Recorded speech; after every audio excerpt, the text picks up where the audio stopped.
अस्सलामुअलैकुम गाइस। तो थाईलैंड में हमारा सेकंड डे जब स्टार्ट हुआ तो सबसे पहले हमने होटल को चेंज करने का फ़ैसला किया। इस होटल में हमें 5th फ्लोर पर रूम मिला था जो कि हमने ऑनलाइन बुकिंग करवाई थी, और इस होटल का नाम थाओसान आर्ट होटल था।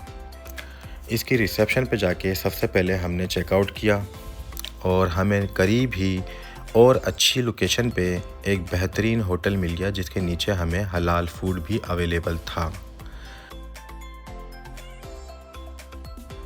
जो हमें न्यू होटल मिला था वो हमारे बस स्टॉप के ज़्यादा करीब था, और इसके नीचे हमें इंडियन फूड रेस्टोरेंट नाम का एक देसी रेस्टोरेंट भी मिल गया था, और ये होटल हमारे बस स्टॉप के बहुत ज़्यादा करीब था। यहाँ पे हमें देसी फूड और लोकल थाई फूड भी अवेलेबल थे जो कि हलाल थे। इसके साथ साथ हमने जो ये होटल लिया था ये हमें पहले वाले होटल से ज़्यादा चीप पड़ा। एक रूम में 3 बेड और 1 पर्सन हमें यहाँ पे 300 बात, मतलब कि पाकिस्तानी पर पर्सन 3000 रुपीज़, और बहुत क्लीन, बहुत साफ़, और सेकंड फ्लोर पे ये था। हमने अपना सामान होटल के रूम में रखा और फ़ैसला किया कि हम अब वॉक पे निकलते हैं, जिसके साथ साथ हमें यहाँ की लोकल डेटा सिम लेनी थी और दोबारा मनी एक्सचेंजर से जाके करेंसी को एक्सचेंज कराना था। तो ये वही जगह है जहाँ पे लास्ट नाइट को आपने पार्टी देखी थी, और दिन में इस जगह को देख के बिल्कुल भी यकीन नहीं आ रहा था कि ये वही जगह है। चलते चलते हमें करेंसी एक्सचेंज मिला और हम तीनों दोस्तों ने अपने अपने हिसाब से 4000 बात एक्सचेंज करा लिए।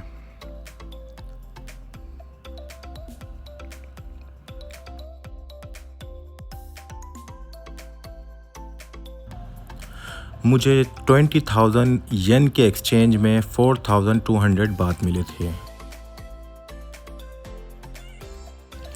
जैसे ही हम अपने होटल में वापस लौटे तो हमारे होटल के ओनर ने कहा कि हम आपका कमरा चेंज करते हैं और आपका 3 बेड वाला रूम हम किसी और को देते हैं, और आपको 6 बेड वाला देते हैं जिसकी आपको कोई एक्स्ट्रा चार्जेस नहीं लगेंगे। तो हमें देख के बहुत खुशी हुई, जिसका वॉशरूम, शावर रूम और रूम बहुत बड़ा था। बाहर एक्स्ट्रा हमारे पास स्पेस था बैठने के लिए, और बाहर से बहुत ज़्यादा अच्छा व्यू था जिसको हमने बहुत एंजॉय किया।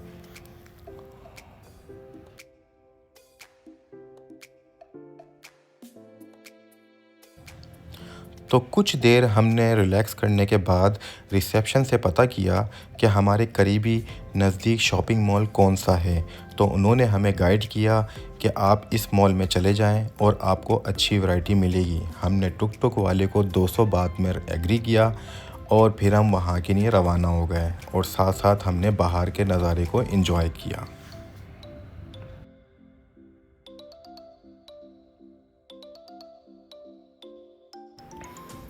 करीब 20 मिनट की ड्राइव के बाद हम जहाँ जा रहे थे उस मार्केट को बो साई मार्केट कहा जाता है।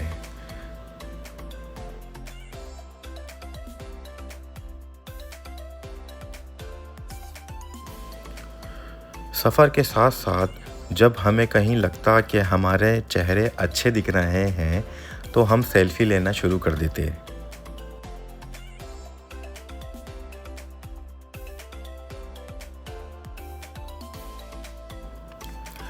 आखिरकार 20 मिनट बाद हम उस मार्केट के बाहर पहुंच गए। जब पैसे दिए तो उसके पास एक्सचेंज न था, तो उसने करीबी स्टॉल से हमें एक्सचेंज करके पैसे लौटा दिए। थोड़ी देर वॉक करते रहे, सोचा कि ये कैसी मार्केट है, यहाँ तो दुकानें खुली ही नहीं हैं और गर्मी बहुत ज़्यादा थी। इसी तरह से उस एरिया की हम वॉक करते रहे और जो शॉप्स ओपन थी हम उन्हें देखते रहे।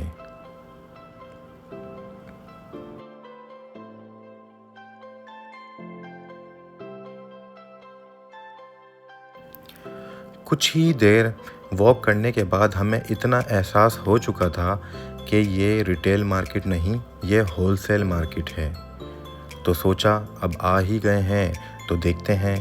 गर्मी बहुत ज़्यादा थी और पानी जो हम लेके चले थे वो गर्म हो जाता था, तो फ़ैसला किया चलो कुछ पिया जाए। तो वहाँ पे 7-Eleven नज़दीकी था, वहाँ से फ़ैसला किया कि लस्सी पी जाए। उसको एंजॉय किया और शॉपिंग को जारी किया।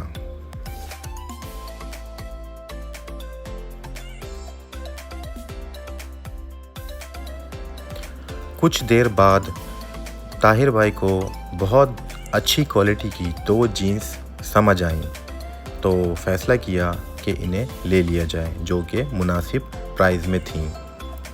वो लेने के बाद जब हम आगे बढ़े तो हमें पता चला जिस मार्केट की हम बात कर रहे थे अब तक तो हम उसमें गए ही नहीं थे।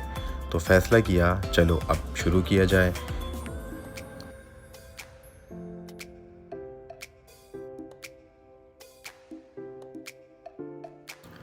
जब हम मार्केट में इन हुए तब भी हमें पता चला कि ये मार्केट भी होलसेल मार्केट है, जिनकी एक ही रिक्वायरमेंट थी कि अगर आपको लेना है तो विदाउट ट्राई के ही लेना होगा। बहुत ज़्यादा कन्फ्यूजन थी, तो कोशिश की कि चलें कुछ चीज़ें ले ही लेते हैं विदाउट साइज़ चेक। अभी थोड़ी ही शॉपिंग हुई थी कि हमें पता चला कि थाईलैंड में 5 बजे के बाद शॉपिंग मॉल और दुकानें बंद होना शुरू हो जाती हैं। तो इसी तरीके से हमने वापसी का फ़ैसला किया। कुछ देर वॉक को एंजॉय किया और उसके थोड़ी देर बाद हमने दोबारा टुक टुक को पकड़ के वापस जाने का फ़ैसला किया। गर्मी बहुत ज़्यादा थी, पसीने बिल्कुल भी नहीं रुक रहे थे, तो सोचा कि दोबारा होटल जाया जाए और रिलैक्स किया जाए। अपने ही होटल के करीब पहुंचने के बाद सोचा कि कुछ चीज़ें खाई जाएं और कुछ चीज़ों को एक्सप्लोर किया जाए। ये एक फ्रूट था जो कि शायद पाकिस्तान में नहीं मिलता। ये हमने एक लिया 100 बात का और हम तीनों ने ट्राई किया। इसकी स्मेल बहुत ज़्यादा थी लेकिन जायका बहुत अच्छा।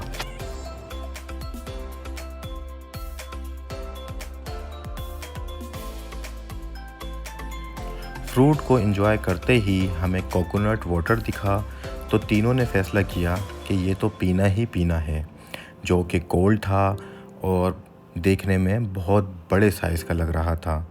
तो हमने उसे कहा कि हमें 3 बड़े साइज़ के दे दें, जिनकी कीमत 200 बात थी।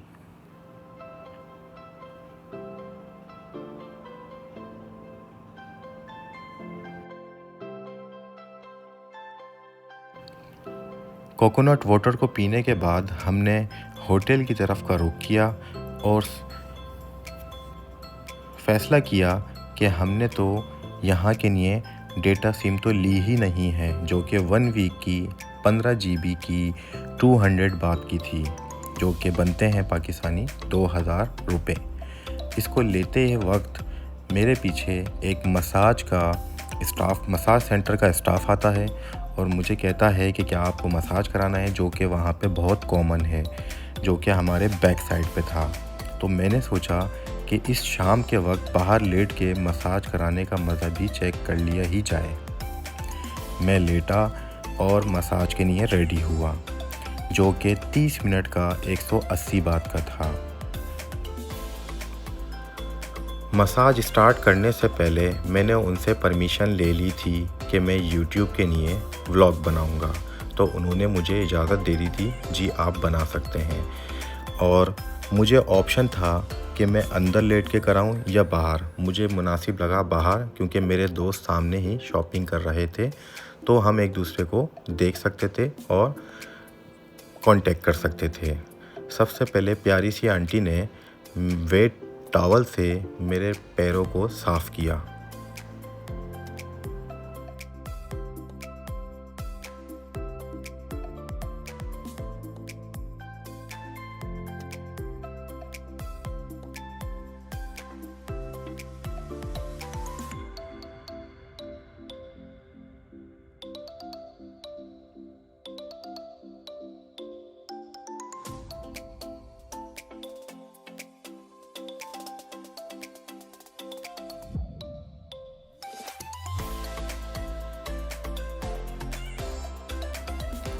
देखने में आंटी का चेहरा बहुत गुस्से में लग रहा था, लेकिन शायद मैं गलत था।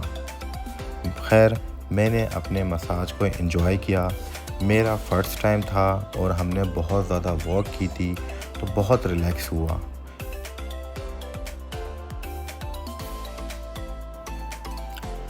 जैसे जैसे गर्मी ख़त्म होने लगी, जितने भी मसाज सेंटर थे या शॉप्स थीं, उन्होंने अपने शेड्स को क्लोज़ करना शुरू कर दिया।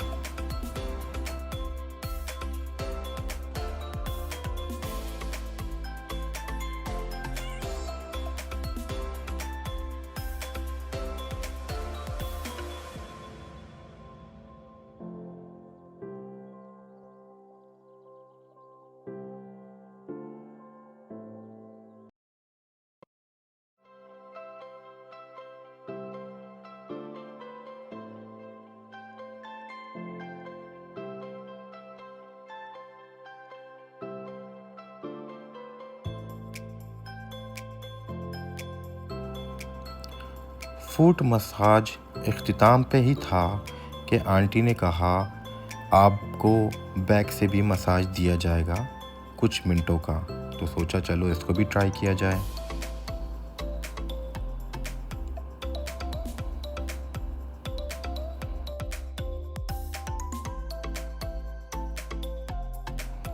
कुछ देर में मसाज ख़त्म होने के बाद फ़ैसला किया कि अब रिलैक्स किया जाए।